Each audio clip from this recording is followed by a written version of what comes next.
dalka Andorra oo sidoo kalena lagu naanayso dhulkii buuraha waa dal yar ay dalxiisayaashu tiigsadaan isla markaana buuraleeya. Muuqaalkaana waa mid soo ururinaya xaqiiqooyinka uu la gaarka yahay dalkan aan dunida ka shaacsanayn.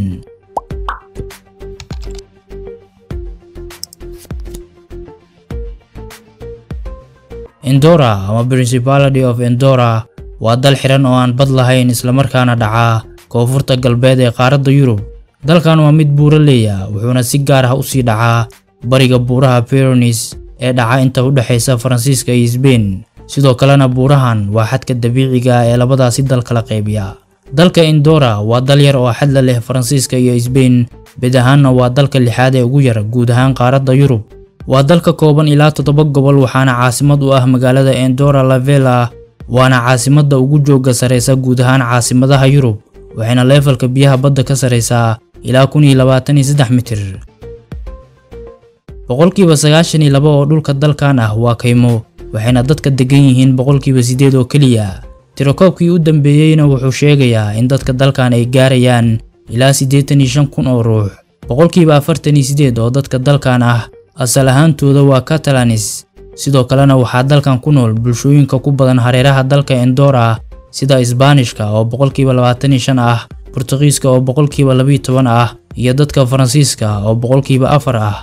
3 meelood 2 meel oo dadka dalkan ah ma ahan muwaadiniin u dhashay Andorra, mana lahan xuquuq ay siyaasadda uga mid noqon karaan. Luuqadda rasmiga ah ee dalkan waa luuqadda Catalan, waana dalka kaliya ee luuqadan ka tahay rasmi. Dhanka kalena waxaa jiraan luuqado dhowr ah oo ay dadka dalkan ku hadlaan sida luuqadaha Isbaanishka, Faransiiska iyo Ingiriiska. Diin ahaan in ka badan boqolkiiba 90 oo dadka dalkan ah waa Roman Catholic. Asal ahaan Andorra waxaa loo aasaasay difaac ahaan, waxaana qarniyadii dhexe aasaasay hogaamiyihii Faransiiska ee lagu magacaabayay Charlemagne. Ujeedka Andorra loo aasaasay waxay ahayd in Faransiiska laga difaaco muslimiinta.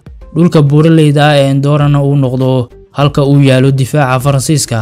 Kadib Charles waxay Andorra hoos gashay xukunka hogaamiyaal dhowr ah ilaa ay markii dambe ku murmeen Spain iyo Faransiiska, waxayna ugu dambeyn ku heshiiyeen inay isla gudoomiyaan talada dalkan.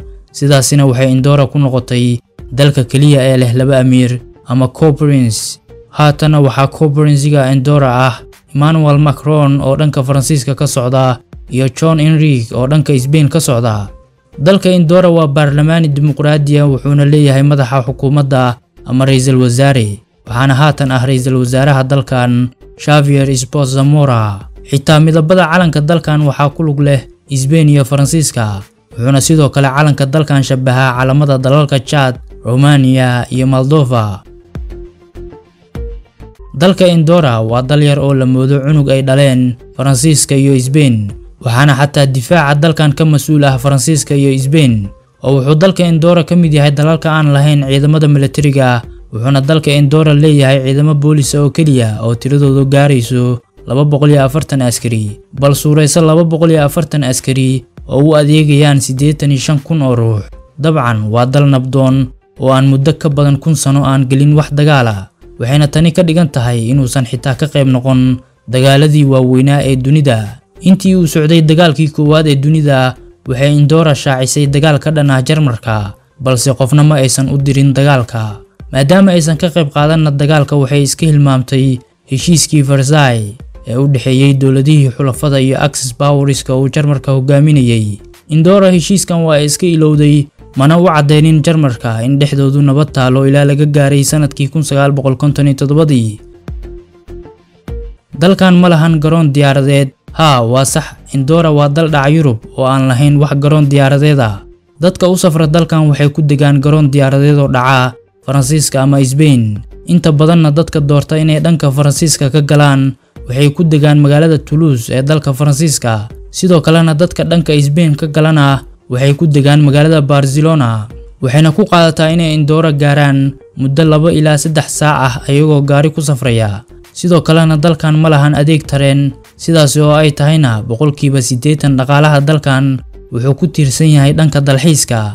Dhaqaale ahaan waxaa jiraan ilo kale oo uu dalkan dakhli ka helo, sida dhanka beeraha. waxa ugu badan ee dhulka dalkan lagu beerana waa tubaakada. Waa dal wax badan kaga duwan dalalka caalamka, mana lahan bangi dhexe oo ay dawladdu maamusho. bangiyada gaarka loo leeyahay oo kaliya ayaana dalkan laga helaa. Dalkan ka mid ma ahan ururada waaweyn ee Yurub sida ururka ganacsiga xorta ah ee Yurub ama loo soo gaabiyo EFTA. Sidoo kale dalkan ka mid ma ahan ururka midowga Yurub, xitaa ka mid ma ahan kuwa u sharaxan ee la filayo inay mustaqbalka ka mid noqdaan. Sidaas oo ay tahayna lacagta dalkan waa euro. Ka hor lacagta euro waxaa Andorra laga adeegsan jiray lacagta da Spanish peseta. Sidoo kale Andorra waxaa laga adeegsan jiray lacagta French franc. Dhanka kale dalkan waa uu ka daahay inuu ka mid noqdo ururka qaramada midoobay, wuxuuna dalkan ku biiray 1993 asigoona ka maqnaa ururkan 48 sano. Waa dal aad looga jecel yahay ciyaaraha barafka, waxaana dabaaldega ama maharajaanka ugu weyn ee dhanka barafka ah ee dalkan lagu qabtana lagu magacaabaa Horizon Festival. Waxaa jiraan dabaaldegyo badan oo Andorra iyo gobolka Catalan ee dalka Spain ay wadaagaan, waxaana dabaaldegyada lagu qabto dalkan laga xusi karaa mid haweenka u gooniya oo lagu magacaabo International Women's Cologne Festival. Waana dabaaldeg soo jiita haweenka dadka madadaaliya ama ka qosliya.